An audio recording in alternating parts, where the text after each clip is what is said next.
Uh, okay, and the IAPS team also hosts every month article contests and creative competitions such as photo competitions, and the winners of those competitions are included in the IAPS annual volume. So next slide, please. Yes, to sum it all up, this is the calendar of IAPS. This is kind of deceiving calendar because the IAPS year starts in September, where we celebrate IAPS's birthday. This year was the 36th birthday of IAPS. As I told you before, we also did the ICPS conference in the Philippines. Next main event in our calendar is the IAPS to School Day.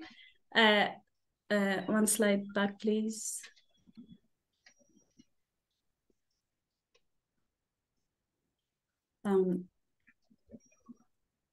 I need to be one slide back. Yes, okay. We're back. Okay, so School Day I didn't talk about before, but I want to briefly mention, not only because it's the main outreach event, but because of this year's topic. So School Day is an activities that our members take part in. So every year they visit schools and demonstrate experience to high school students with the same topic.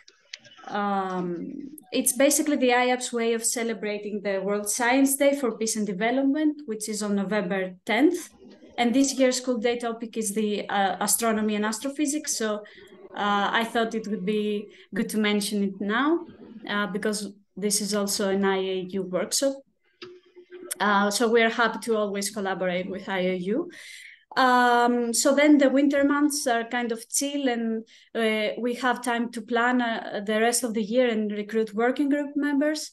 Then March is the IAPS to CERN trip. We go to CERN. We also visit some universities there. We haven't been able to do this since COVID, but this year I think we will be doing it, and it's always great to go back to CERN. Okay, then we have May. We have two main events there. International Day of Light, which, as the name says, we celebrate the International Day of Light doing activities around light. Last year, we collaborated with both Optica and SPIE for those activities. And also, as I mentioned, May is the month of the Planck's competition. And then we end the year in August, where the annual IAPS magazine is printed, and we also have our AGM, our annual general meeting, where the new EC is voted and the year starts over again. So let's go to the next slide. How we are able to do all those activities. Of course, we have partners. Our main supporter is the European Physical Society. We are also strongly affiliated with IUPAP, the International Union of Pure and Applied Physics, where we have an affiliated commission called the AC5. Of course, we are a member of the International Science Council, and some other unions and associations we collaborated with, including IAU, are listed below. Okay, next slide. So yeah, if you found this talk interesting, please, this is the time to get involved with IAPS. As I said before, pretty soon we will open call for our working groups. You see, we have many different working groups, outreach, events, external relations, etc. So if you are interested to keep up with IAPS, next slide, please. This is our social media. Do not hesitate to contact us in any of them that you use. And for any further questions, I'm always here. Send me an email or drop me a message and stuff.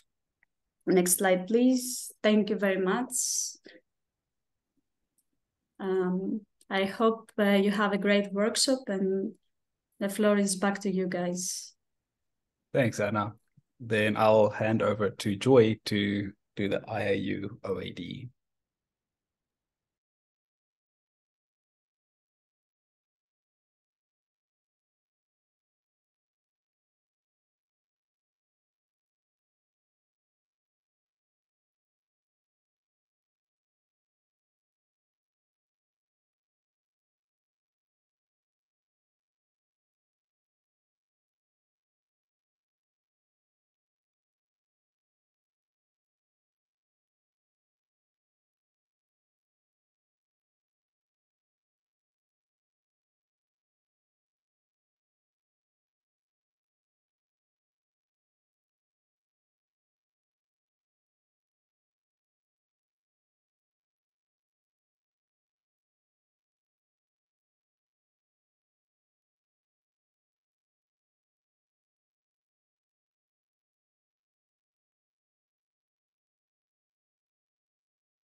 Hey, I'm sorry, I can't hear anything.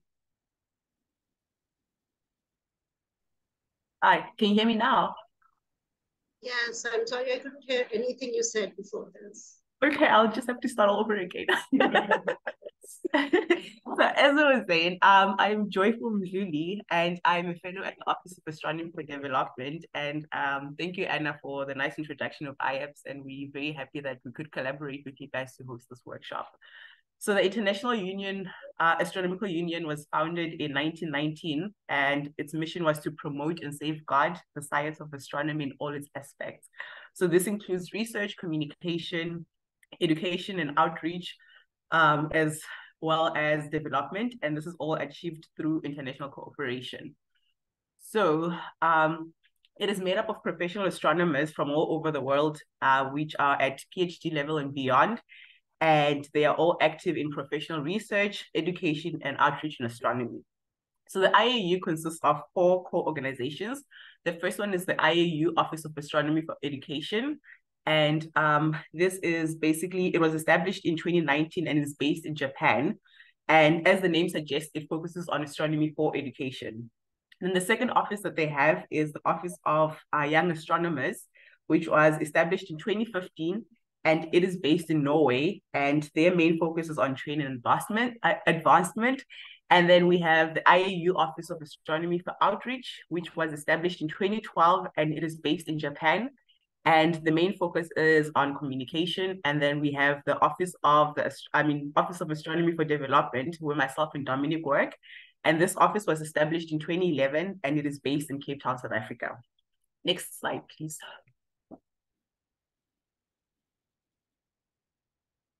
Okay, so the OAD is a joint project of the IAU and the South African National Research Foundation, and it is supported by the Department of Science and Innovation. So the mission of the office is to further the use of astronomy. This includes the practitioners, the skills, and the infrastructures as a tool for further development. So as already mentioned, it was established in 2019 and it is based in Cape Town, South Africa. So if you can go to the next slide, please. Okay, so the OAD slogan is Astronomy for a Better World, where it looks at how we can use astronomy to benefit humanity. So we have 11 regional offices and language centers around the world who share the same vision as the OAD, but their activities focus on within the geographic and cultural or language region. So as shown in the previous slide, the Office of Astronomy has 2 main functions. One of them is a call for proposals, and the other is the OAD flagships. Next slide. Okay, so for the call for proposals, this happens annually, and the primary function is to basically provide funding and coordination products that use astronomy as a tool to address issues that are related to sustainable development. So since 2013, the office has funded over 200 projects all over the world. Next slide. Okay, so the OAD flagships are basically common themes that have been picked up from all of the projects that have been funded thus far. And we picked up common themes that then were turned into flagship projects. So we have 3 flagship themes that focus on how they can contribute towards the sustainable development goals. So the first flagship is the socioeconomic development through astronomy, and this focuses on astrotourism. And then the second flagship is the science diplomacy through astronomy, which is celebrating our common humanity. And this is the Astronomy for Mental Health project. And then we also have the third flagship, which is astronomy, knowledge, and skills for development. And we have a program called Hack for Dev, where we host hackathons that contributes towards working with high school learners and university students in hackathons. And then I guess Dominic will give us an introduction to what we'll be working on today. Thank you very much. Thank you, Joy. Yeah, so you guys made it. I think maybe take a deep breath and make sure you're comfortable. So what we're going to be looking at today is really the potential of astronomy and how that can help people to shift their perspectives, gain new insights into their problems, and how it's just, from what we've seen, a tool that has the potential to improve mental health and well-being, and it's something that is accessible. Now, before we jump into the talk, I made a short poll that just asks a few questions to get an idea of how everyone here is thinking about the concept of astronomy for mental health, or if they've thought about it before. So I think it should pop up soon. So we'll just do a short one, just a few questions to go through.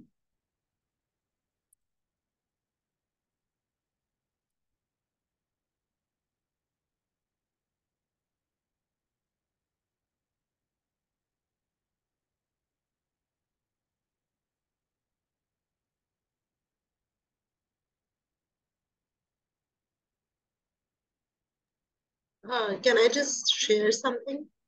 Yeah. Okay, so I got an IAU OAD grant in 2019 for a project in Pakistan. And I ended up founding a company which is called Cosmic Perspective. So when I read your question, I was like, yeah, I totally resonate with that. Oh, that's awesome. You should share some of the contacts in the chat so that we can set up some calls later to also see if there's potential projects we can collaborate on. And this is also Definitely. something that's open for everyone. You'll see at the end, we'll also share the QR code and the website.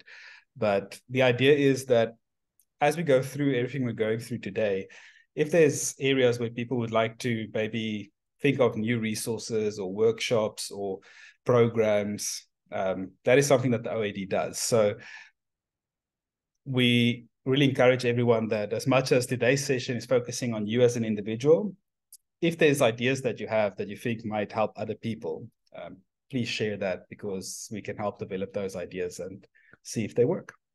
Okay, I think we can stop the poll. So, I'm sorry. So today, I'm here for myself, but yes, I do have an idea because my training is as a physicist and as an astronomer. But it's been a year and I've been training to become a psychotherapist to help other people. Awesome. I think that will, yeah, I definitely think we'd be able to come up with some good collaborations and projects. Joy, so if we can stop the poll, can we view the results?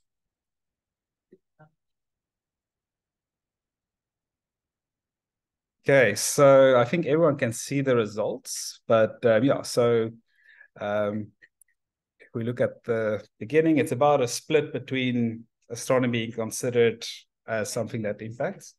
Oh, you just see a blank screen. I'll read through them quickly then. So when it comes to the first question, if people have considered the impact of astronomy on mental health, it's about a 50-50 split between yes and no.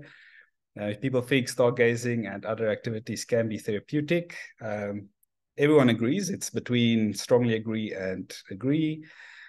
Cosmic perspective, helping overcome issues. Most people strongly agree, 30% agree, and 7% are neutral.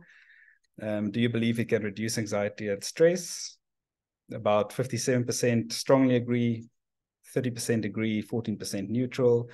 And if you think there's a link between astronomy and mindfulness practices, 30% strongly agree, and 60% agree, and then the rest are neutral. And then the one with the biggest differences is, do you know if someone's used astronomy as a coping mechanism? 14% yes, 64% no, and 21% unsure. Okay, thank you everyone that participated in that. And then as the next slide pops up for everyone, what we'll be looking at, like I said, is the untapped potential of astronomy in mental health. So I'll be talking a bit about the flagship, the resources, and we'll get to some practical activities later. So it's not just a boring lecture throughout. So our vision for astronomy for mental health, we really want to see, oh, sorry, I jumped ahead in the slides. We want to see how we can take the resources and the ideas and these big concepts, cosmic perspectives, the grand scales of time, all of these big ideas, make it accessible to everyone and find ways that it can benefit their mental health. And a lot of what we've been doing is we look at how can we create these resources?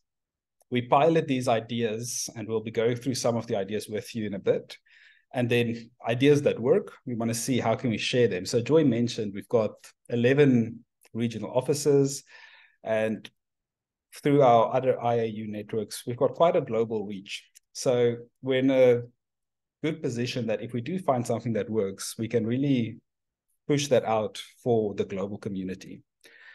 Now, when we're talking about mental health today, we refer to mental health as the state of well-being that allows you to be productive and functional.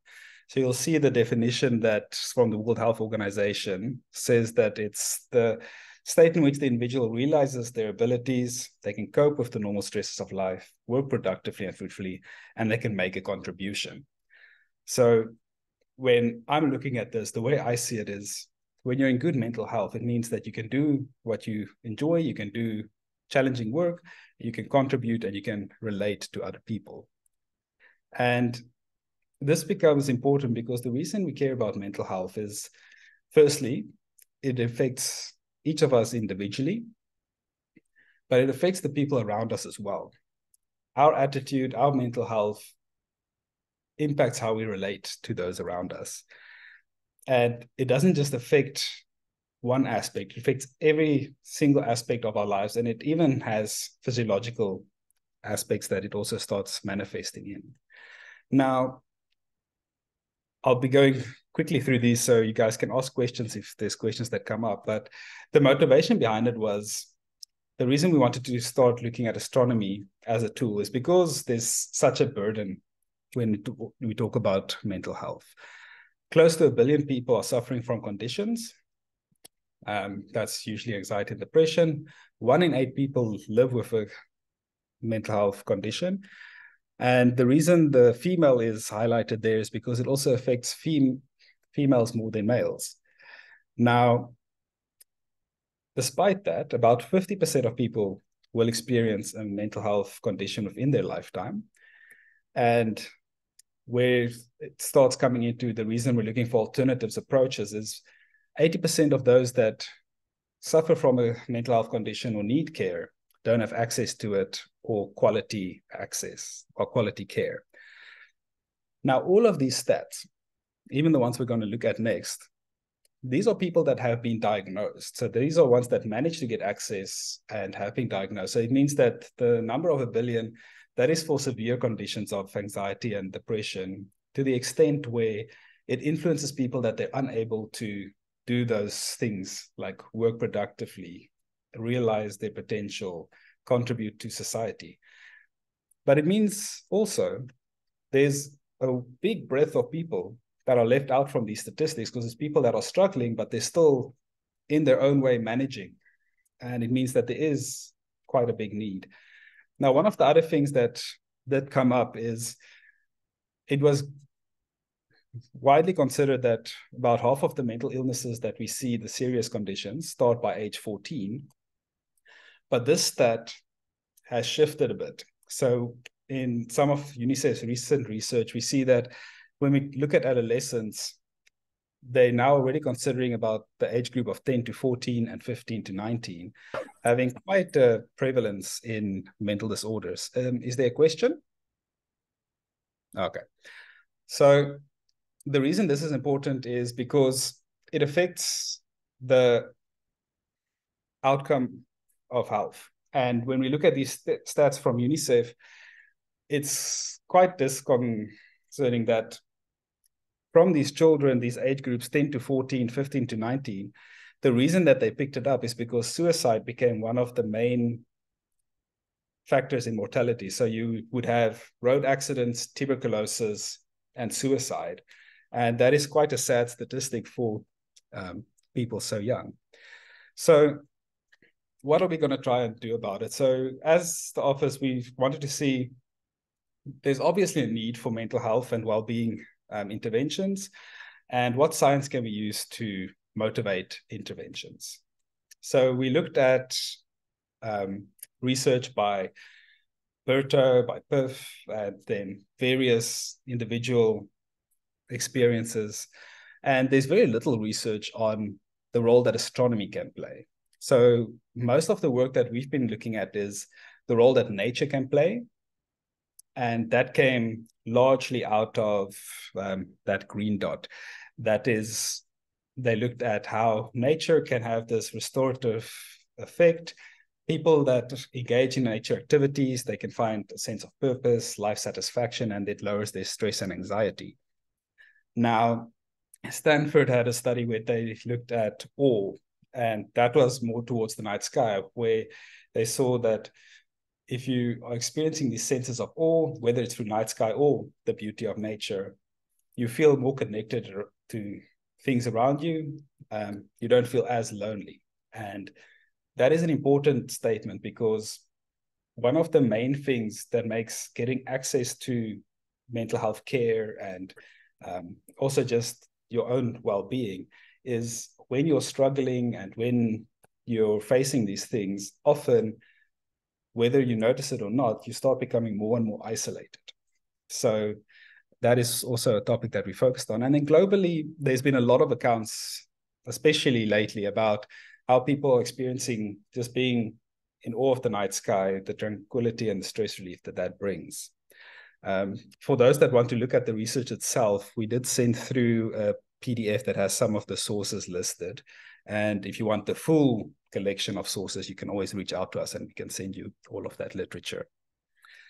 Now, when we look at these connections, like I said, we're looking at the awe and wonder, the perspective, and the role nature can play. So the awe and wonder, we get those feelings of connectedness and appreciation. Nature is the context where we reduce the stress. And for mental health, the perspective is the part that's important, because that is the thing that will change how we approach our struggles and our challenges. Now, I'm going to play a video, and then after that, we'll have a discussion, and then the rest of the slides will be very short, because then we're going to move over into some more practical activities and group discussion to make it hopefully more applicable to everyone attending. Okay, so here goes the video.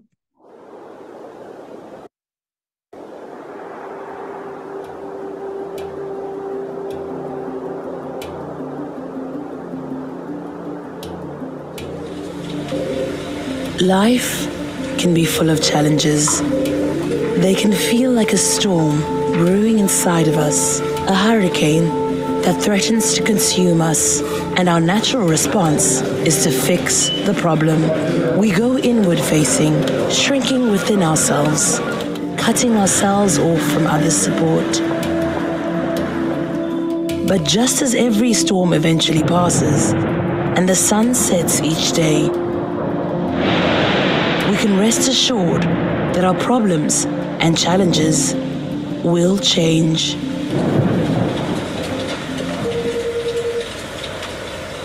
Take a moment, become still, take a few deep, conscious breaths. Bring your awareness to the present moment. Imagine a sunset. We can find peace and closure when we consider the setting sun. When we look at a sunset, we can let ourselves appreciate it as it is. We can appreciate the moment and the colors without thinking about how we would change the colors. Each sunset is unique and reminds us that there is beauty around us. The sunset can help to give us perspective, to notice and appreciate the small things, the things that bring meaning to our lives. Think about what our problems and challenges would look like if we looked at them as we would a sunset, simply seeing them and appreciating that they will change and pass. After the sunsets, take a moment. Breathe in and experience the beauty of the night sky. As the light fades, and your eyes get used to the darkness, we can start seeing more and more of the night sky. So vast, so spacious. The stars above remind us of the vastness of the universe, of the infinite possibilities that exist beyond our own struggles, and that no matter how big our problems or challenges might feel, they are small compared to the vastness of space. The setting sun and the night sky remind us that things will work out and we will be okay. Whatever happens, we can rest assured that the sun will rise after the night. There will be a new dawn. So, as we look up at the beauty of the stars, we can let nature help us find peace during our struggles and remind us of the boundless possibilities that exist beyond them. Whenever we feel stifled and overwhelmed by life's challenges, take a moment to gain perspective and reframe our problems in a new light. Become still, take a breath, and let the beauty of the setting sun connect us with the inner knowing that we are supported by something greater than ourselves. Take a moment to gaze up at the vast night sky, create some space, and rest a while to access newfound strength to persevere as we expand ourselves and open up to infinite possibilities. This too will pass. Tomorrow, the rising sun will bring a new day, a fresh start.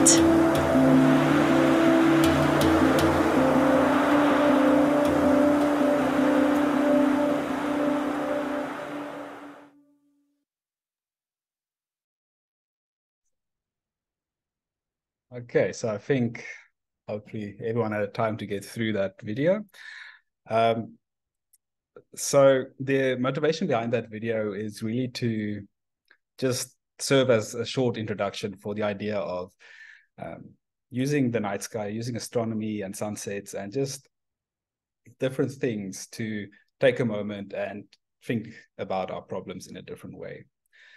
So before we move into well, let me tell you. So what's coming up is we're still going to talk about the theory that we're basing a lot of the work on, acceptance and commitment therapy. We're going to be talking about some practical activities, and we're just going to have open discussions. But before we get to all of that, I thought this would also be a good point to pause and have a discussion for anyone that would like to ask questions or raise some comments.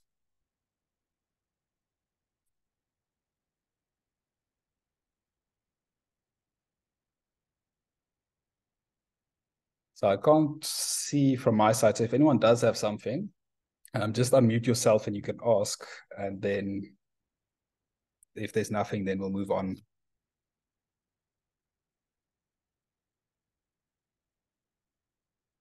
Okay. Then, so the next part will be going over some more practical activities. Now, an important part for these practical activities is to know the basis behind them. So very broadly speaking, when we were designing this content, we looked at acceptance and commitment therapy. And that has a bit of history in relational framework theory.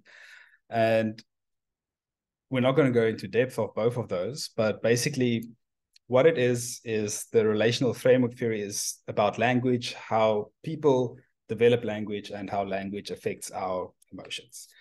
Now, acceptance and commitment therapy, what it looks at is, as people, because we can use language, we are unique in the way that we can set ourselves up for failure, in the way that we can create emotions, even if there's nothing prompting that emotion. And what I mean by that is, if you look at an animal, if they see something that's threatening them, they'll run away. If they see food, they'll go towards it. But generally, if there's somewhere, there's food, it's warm, it's safe, they'll be happy.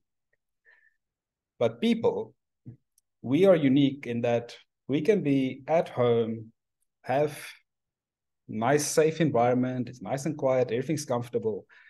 But in that very moment, we could be completely debilitated with anxiety and stress. And the reason for that is it's because our brains allow us to think of things and respond emotionally to things, even if they're not real, even if it's just the thought about something. Now, what acceptance and commitment therapy largely looks at is behavior. It looks at our choices and what we do. And we approach it from the side of, you're doing things for a reason. And there's nothing necessarily wrong with what you're doing. It might just not be beneficial for what's important for you. So the entire framework goes around finding out what's important for you, finding those values through self-reflection. And then you want to start trying to set up goals and behaviors to make sure that the actions that you're taking allows you to work towards what's valuable. And then for the things that you're doing that aren't helping you, so maybe if it's drinking a lot, smoking, your stress and anxieties, your conflicts, all of those things would be, you can start looking at them and identifying what are the triggers, how is this behavior, why is this behavior happening? Because the reason might be something that links to something that's valuable for you. So I know it sounds very vague at the moment, but if I give an example, you might be someone that values being around people and having good friendships. Now, to do that value, you're like, okay, well, you like going out with friends on the weekends.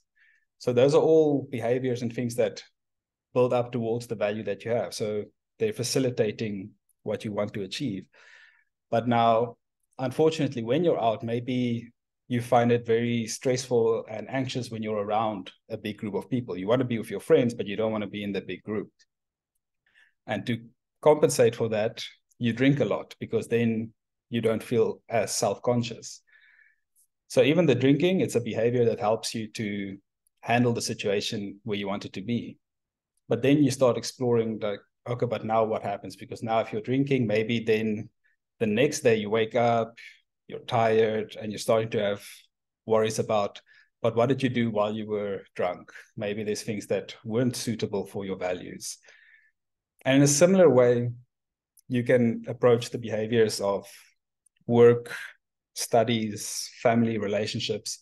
And it's all about asking these questions and just being aware that we've got behaviors, we've got problems, we've got challenges, but we don't have to try to push them away.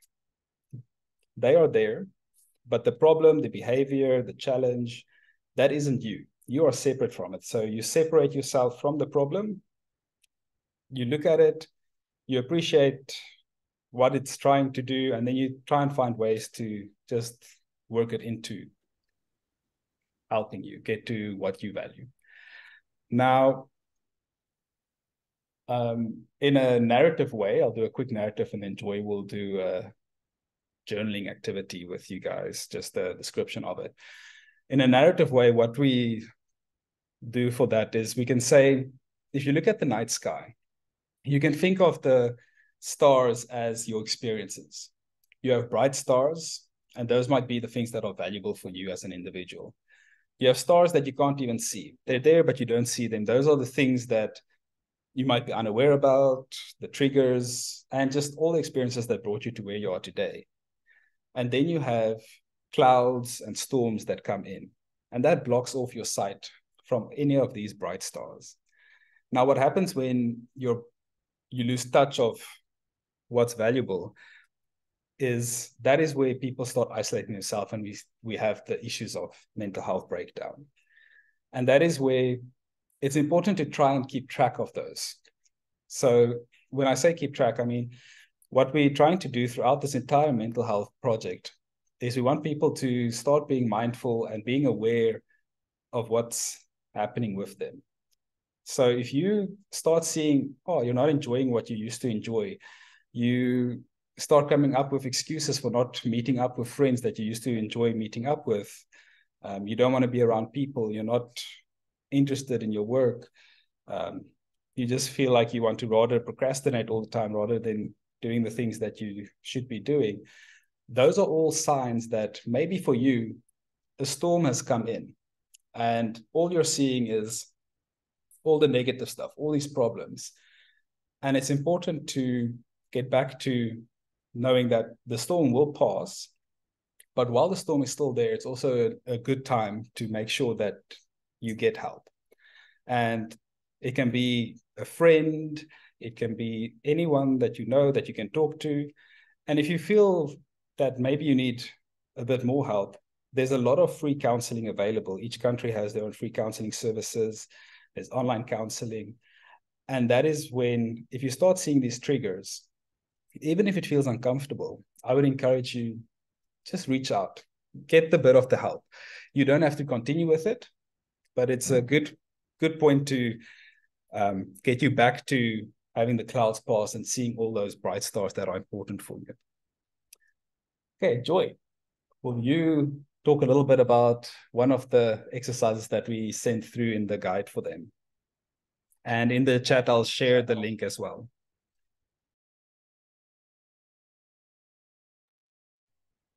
Thanks, Dom. Okay. So I'm gonna need to stop sharing. Do we have any questions before we start? Because I feel like you said a lot of things. There was a lot to take in terms of the psychology part of things. Do we have any questions that we'd like to start with? Okay, cool. I'm gonna share my screen. So if you we did share the document via email, but Dominic says he'll also share it on the link in the chat. So basically in the document you will find we have planetary self-care activities. So these are just basically based on different planets.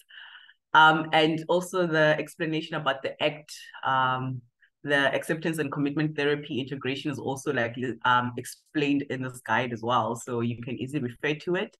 And then after that, you can come to the activities. So there are key things that would make sense if we go through them before we go to the activity.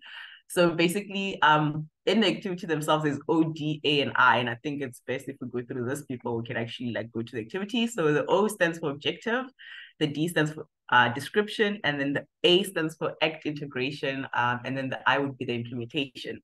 So like I said, there are 9 activities that we have. So I chose to go through the Jupiter one because it's called Jupiter Joyful Journaling, and my name is Joyful. So,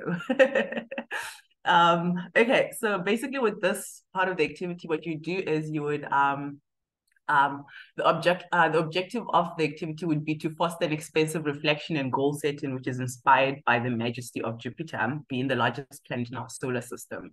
So that's something to look into. And then the description. So Jupiter's vastness serves as a reminder of the limitless potential within each individual. So as you go through this, you'd have to sort of kind of put yourself as Jupiter out there in the solar system. And then through the journaling, you would then be encouraged to explore your aspirations and your dreams, and then you also use it to set goals that align with your core values. And then the ACT part of it, where we go through the acceptance and commitment therapy, you would then be propelled to commit action by promoting introspection. And then this is by aligning your goals with personal values. And then you would then chart a course that resonates with your true self, the same way that Jupiter's strong gravitational pull that influences its surroundings. And then in the implementation part, so I think with anything, the hardest part of anything is to implement what you actually plan on doing. So then this would then provide thought-provoking journaling prompts that guide the participant to delve deep into their aspirations, and then also encourage you to outline the goals driven by your values, and then jot them down. into actionable steps that will help you achieve them. So the act of writing can create a tangible roadmap, which allows you to reinforce commitment.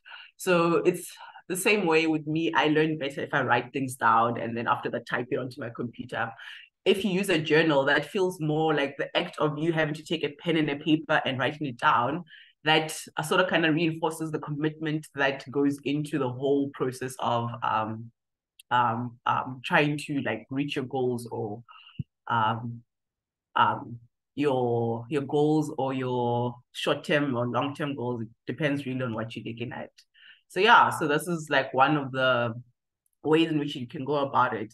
But then, like I said, we have planetary self-care activities. So each planet would come with a different kind of activity. So like I said, Jupiter was, because it says joyful in it, I thought that would be a good example to start off with. Yeah, do we have any questions, any comments, Dom? Yeah, so we can move over to if there's any questions or comments. And yeah, I think the only slides we have left, I'll do at the end. We've got invite for the General Assembly that's happening here next year. And for people that want to get involved with the Office of Astronomy for Development. But I think let's take some time for if people have any questions or want to just make it more practical and personal for them, then they're welcome to ask questions or share. So should we look through the PDF you send us, and then maybe we can, if we have a specific question for another planet activity, we can also ask about that, right? Yeah, they can ask about other planet activities, or just even broadly, if they have any questions just about the idea of astronomy for mental health, or they want to, yeah, it's open floor at the moment for comments and questions, because I don't want to just rush through the slides. I'd rather cut some slides and have a bit more time for people to engage if they'd like to. So I have yes. a question. Yes. My question is that at the moment, are you only dealing with humanistic counseling? Or do you plan to expand this into psychodynamic theory as well, or other types of interventions? Yeah. So ideally, let me pull up my chart. We would expand it into the other theories and concepts as well. Okay, let me share screen of this one. So we've put together, don't know if people will be able to read, but it's mostly just, we put together some of the big concepts that would be useful from astronomy. So from Big Bang, the universe, planets, solar systems, evolution, all of those might be ideas that we could use. And then we went through quite a lot, but let's go to the last bit of table. So looking at social work and psychology theories, we have looked, so a lot of the current ones are on behaviorism, because that is where the ACT and relational framework mainly falls, is psychoanalytic and behaviorism. But we are looking at the different ways of doing the cognitive, humanistic theories as well. And that would mainly come when we find an opportunity to create a resource that can use it effectively. The reason we chose to start off with the acceptance and commitment is just because it's largely similar to cognitive behavioral therapy. It's about self-reflection, and in itself, the activities link up easily with stargazing and activities like night walks. So that just gave us an easy access point for starting some activities to get people to engage with the astronomy part as well. Now, the astronomy part is useful because, firstly, the sky is open for everyone. No one controls the sky yet. And even engaging with nature, it's something that's generally, if you do stargazing, you would go to stargazing and do it with other people. So it would also give you a sense of your interacting with other people. You're building a bit of social interaction. You're getting the benefit of not feeling as lonely. And as you're learning more about astronomy, you're learning more about the stars, you also get to experience the sense of mastery. You're getting to experience developing those skills. And the very act of looking up, we can also go into the physiological of when you're looking up, you're opening your airway, you're breathing in deeper. So it already gives you that more relaxed sense. You're allowing your body to get more oxygen in, flush out more of the cortisone and all of those things. So it all supports easily with the activities that encourage mindfulness. So that's where we started with those. Something that just came to my mind, an idea, was, for example, when you do Jungian therapy, right? You do dream analysis, right? And part of dream analysis is using a lot of myths to interpret dreams, to analyze dreams, right? Yes. And even though it's not exactly astronomy, but the constellations are based on myths, and every region in the world has its own myth about certain constellations, right? So you can make it very culturally appropriate when you try to do that, that maybe we can have, so this is my idea, that maybe we could have we could join astrotourism with mental health, like have a mental health retreat. And yes. During that, if we do a Jungian dream analysis, like, okay, we're going to stargaze all night, we're going to go to sleep, and in the morning when we wake up, if we have any dreams, we can discuss those, and then we can go deeper into it, and perhaps take other psychologists or psychotherapists on board who do Jungian therapy, and maybe it could turn out to be something long term that they can, that the participants can benefit from. So I like that idea. Yeah, I haven't looked at the dream analysis, but I think that is a good one.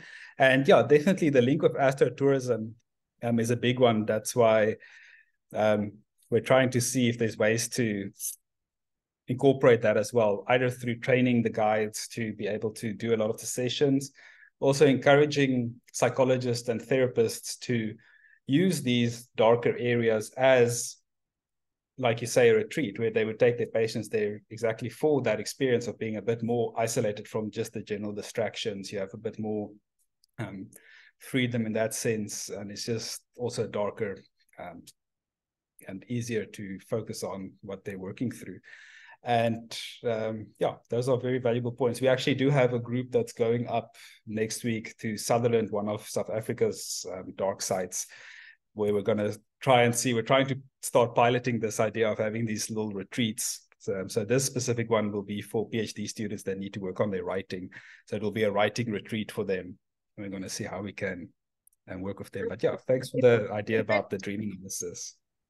If it helps, I would like to help with the pilot and take a retreat here in Pakistan, if that's okay with you. Yeah, no, that will be awesome. Share some more. And I can do a study. I'll put my email in the chat so that everyone that wants to can email to that. And yeah, I'm going to put the mental health one in as well. I think it's spelled correctly. So those should be the two emails that would come through to our team. Yeah, no, we'd definitely be up for you piloting one. That's good. Okay, then anyone else have any comments or questions? So I have like a question. First, I would like to remind everyone that this is a safe space, and if you want to open your camera or your mic, or if you're a little bit shy, you can also write in the chat your question. But I have a general question for discussion, which we also discuss with my friends a lot. So let's say you have a problem and that makes you anxious, okay? Does it make you feel better to think that, oh, the cosmos is so big, so I am so small compared to the cosmos, and so therefore my problem is so small? Or does it make you feel guilty because you feel anxious, but you shouldn't be feeling anxious because you're so small? Does it make you feel better to think that you're small compared to the cosmos, or guilty and worse? Yeah, I'm not go first before I answer, because we've had that one a few times. So it's like two sides to the same coin, right? On the one hand, we are in a very big cosmos and we are very insignificant. And that can be symbolized by, for example, the picture, the pale blue dot, right? That we're just a speck uh, in the solar system. Right? But on the flip side, we are human beings and we are the only life as we know it. We have not found any other life planet. So we are also very significant. So it's like a two-way street. So you can choose how you want to take it. You can either see the glass half full or half empty, but you're also very significant at the same time, because at the moment we have not found life anywhere else. We found markers of life, yes, but we haven't found life. So that life itself is so significant because while you're on this planet, you can actually take care of this planet, right? You can, we are talking about, going to other planets and spreading humankind across the solar system, across the universe. But we are only able to do that. And one fact that really does it for me is, so I asked this question, why do you think diamonds are valuable? Because they are so rare in Earth. Yes, but what gives them the value? We, as We do, humans. right? So it's hypothesized that there are planets on which it rains diamonds, right? Like it rains water on Earth, right? And would you actually love being on that planet where it rains diamonds, where you would have diamonds every day and you wouldn't have to go looking for them? It's us, like it's life. It's the life within us that gives value to other things. So it's about what you value. It's about what you value, right? So if you give value to your experiences and if you give value to certain things, that's absolutely fine because that's the beauty of life. So yes, we're in a very big cosmos, but at the same time, we're very significant and insignificant at the same time. Yeah, so that's well just put. perspective. That's the entire thing. It's about how do we. It's something to be aware about when we're talking to people about these big concepts. Because yes, in the grand scheme, we are tiny, and in time, we're only here for like a fraction, and then we're gone. But that's why you want to bring it then back to. That's why it's important to value this time, because as much as it's just gone, it means like you don't know how much time you have, so it's precious. It's a resource that you should value, and same with Earth. It's important to take care of. So it's like you have to ground it within a setting, but definitely when you're working with someone that is very anxious, when you just start talking about the scale of everything, then it can easily become overwhelming. So then it's important to bring it back again to just give them a bit of grounding. Okay, I don't see any other questions. So I'm just going to share the screen again so that you guys can see the invite for the General Assembly. So I don't know if everyone is aware, but we've got the IAU General Assembly happening in Cape Town, South Africa next year. Registrations have opened, and there's a little dinosaur QR code. So I'm going to actually leave it on this page. So for people that want more information, they can scan the QR code or go to the webpage. And then for the OAD, you've got the emails in the chat for anyone that would like more questions, have more ideas, anything like that. And then closing thoughts from my side, I think would be mental health is a very personal thing. And it is very hard to provide mental health care to everyone. So in starting this project, the OAD is really looking at how can we just create another tool, another thing that people can use to think about their problems differently and hopefully cope in a better way. So as an individual, I would always encourage you, if you find astronomy interesting, pursue that. Try and engage, because it's as much as a lot of people, you work in the field and then you actually just end up working with data. You don't actually enjoy the beauty of it anymore. But take the time to look up at the sky, whether it's nighttime or daytime, look at the sunset. It's important to take those breaks and give yourself the time to reflect about where are you at the moment, and ask yourself the questions of, is this where I want it to be? And it's fine if it's not. Your goals of where you want to be change. Your experiences develop you all the time. So that's why we have to keep asking these questions again, because where you want it to be, even when you get there, it will change again. Unfortunately, it's also the thing that makes us as people never satisfied, but we are constantly developing. Nothing is static when it comes to you as an individual. So that's why it's important to know yourself and take the time to start knowing yourself, because you're the person you're going to be with for as long as you're still here. And if you take the time to get to know yourself, you're setting yourself up for just being able to enjoy your life more. And in doing that, you'll also be free to be there for people around you. And yeah, the grand scheme is, if people know themselves, you're able to take care of your own mental health and well-being. That's when you can make a change in the world. And that's when we can make the world a better place, because we'll have the capacity and the availability to do it. Thank you everyone for attending today. The recording link will also share for everyone on the email chain if anyone wants to access that at a later time. And yeah, feel free to contact myself and Anna for any follow-ups or questions or ideas. So I would also like to propose something here. So if any of you read the guide of the workshop and actually do one of those activities, then maybe you can share your experience in an article, maybe put a nice photo or not. And then we can include it in our iaps magazine for other people to see, with a link of the guidebook also for other people to use.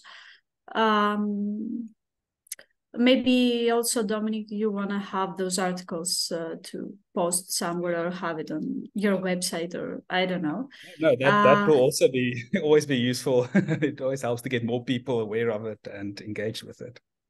And if anyone wants to ask something or say, share something with us now. Yeah, pretty much. I think we'll just leave it open now for the last about 5 minutes or so, and then we'll say goodbye to everyone. Or has anyone used something related to astronomy for mental health? Then maybe he can propose something, an activity someone else could do. So I'm not exactly for mental health, but I've used stargazing sessions to promote peace, justice, and institutions, which is SDG number 16. So I bring people together from different backgrounds and different socioeconomic classes. And the conversations that we have are, okay, so yes, we are all very different. And we have different problems. Like there are first world problems, there are third world problems, even though we live in the same country. But everyone has a different problem, right? But at the same time, there are some things that are common to us. For example, if there is a food shortage, like people were hoarding a lot during COVID, right? And there was a shortage of everything. And that's something that everyone was going. Or in Pakistan, in my country, there is a water crisis that is happening, right? And that water crisis affects some people differently, but it definitely is there because the people who are richer are being taxed more for the water that they're using. And on the other hand, the people who are from a lower socioeconomic class just don't have access to that. But what we found was that we have these things in common that, that are basic necessities. And once people realize that yes, we have very different issues and we are very different people, we still have something in common, and that is called being human. So we have being human in common. We have human beings. So I've used that. I haven't used it for mental health yet. Because I'm still getting certified. I don't want to do anything before I'm certified as a psychotherapist. That just would be unethical. But I keep on jotting down ideas every time I come across a theory, or I learn something new, or something happens in my own personal journey, because your journey to becoming a psychotherapist is a personal journey. You are what is called the wounded healer. You are wounded yourself, and yet you are more healed than you are wounded. So you try to heal yourself first, and you are your first client. So I apply everything on me, on myself first, and then I think about how this can potentially help others. So not exactly for mental health, but just to make people aware that we're all human, we have the same needs. Yes, we are different. There are differences, and nobody is discounting those differences. Yeah, that's something I've been doing for years. Okay, thanks so much. Yeah, thank you everyone that's still here. I appreciate all of you, and yeah, hopefully next year we'll have a few more workshops, and then we'll see a bunch of you again. Thank you, Thanks, guys. everyone. Enjoy.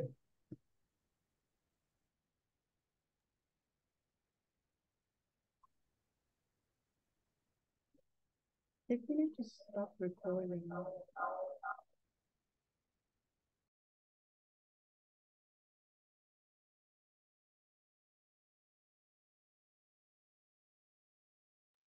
I see we have a lot of teachers. Maybe now they left, but it's always nice to see that the new generations will have ways to cope with mental health.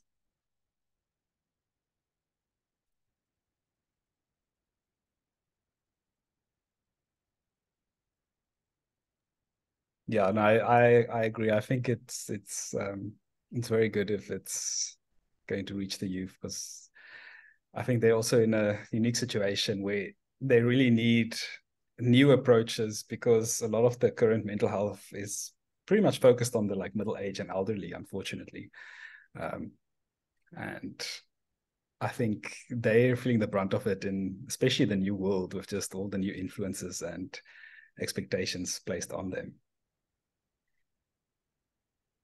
I will try myself or multiple, and I will write a review article.